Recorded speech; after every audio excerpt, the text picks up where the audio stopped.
Hello, I'm James Henry. Beloved, it is good to have you join together with me on this Thursday or Friday broadcast of the week. We have recently been taking up different practices, although for most recently we've been working with sacred reading in Latin, Lectio Divina.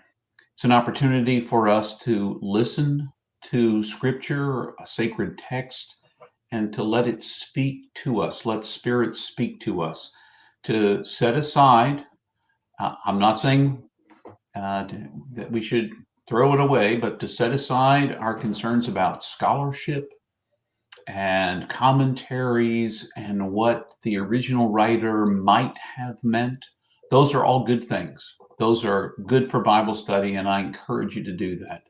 But Lectio Divina is to listen to the text, to listen and to listen for a word, a phrase, or an image that speaks to you today about what you need to know, or a word that might encourage or call you out.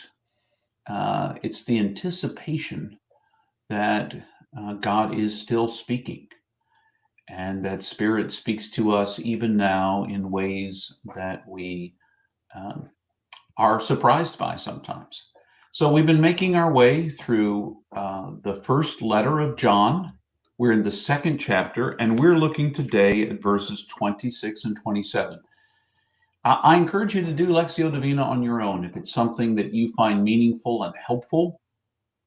It's simply reading a sacred text, the text that is sacred to you, in short enough snippets that you don't become bogged down by the length of it, but that you're able to focus in, really hone in on what a text might say to you, what word might be for you today, and then to let it roll over inside of you. What word might it be speaking to you right now at this place in which you find yourself today, right this moment? So in this short passage, what I'll do is I'll read it aloud to us. I will pause. You're welcome to just stop the video at that point and just let it speak a word to you.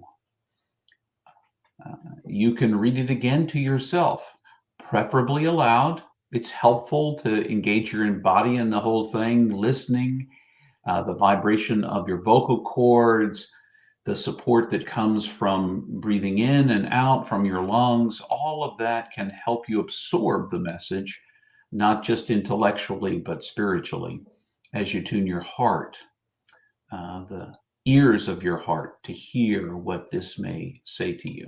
So listen to these words from 1 John chapter 2, beginning in verse 26. I write to warn you about the ones who are trying to lead you down the wrong path. But the sweet-smelling ointment of God's Spirit remains within you, and there is no need for anyone to teach you. The sweet-smelling ointment of His Spirit is your teacher in all things.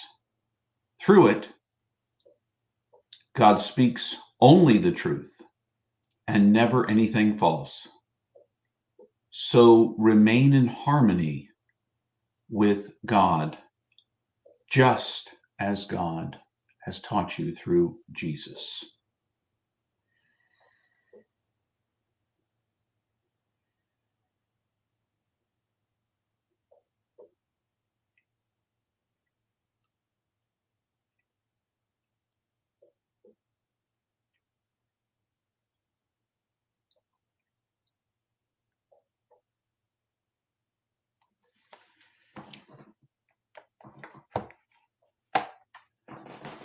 My interpretation, what I heard, what this passage spoke to me, is about the inner teacher. In my work as a pastor, I do some teaching. I lead classes.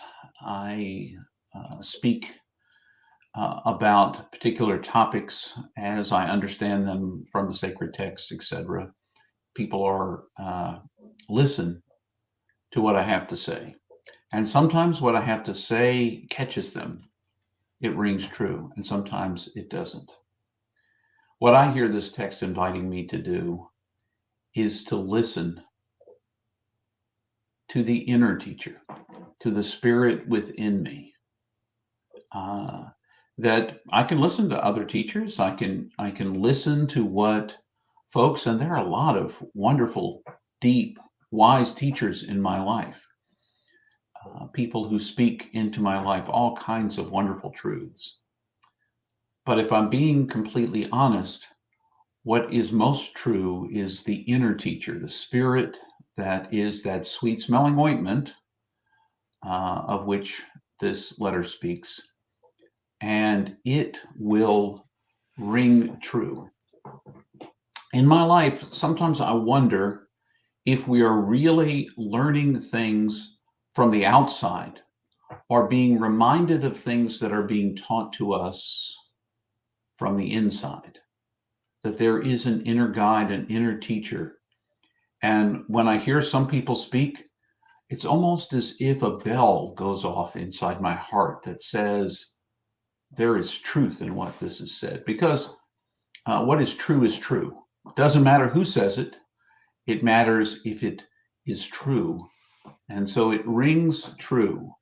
There are also some things that I hear periodically that do not ring true, that do not speak. And I think that's the inner guide, the inner teacher who is saying, no, this is not it. This is not it. So I was never raised. I was raised religiously for a long time. Mom and Dad are probably going to watch this. They had been married for 70 years as of yesterday, at the time I'm speaking.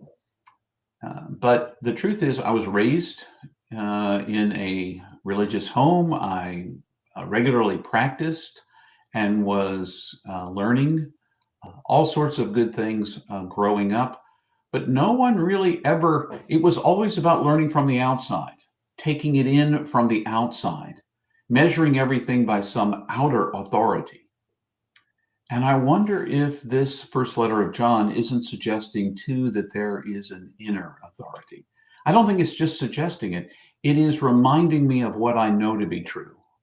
Oftentimes, this inner teacher teaches me what I need to know. It brings out in the text what I need. And I want to encourage you to listen. Listen with the ears of your heart and listen to the inner teacher, not just to the outer teacher. You can listen to outer teachers as well, whatever form they come in. But listen to the inner teacher who will help you really discern and hear what it is that God needs for you to hear. Remember always and everywhere that you are infinitely precious and unconditionally loved for the gift you already are.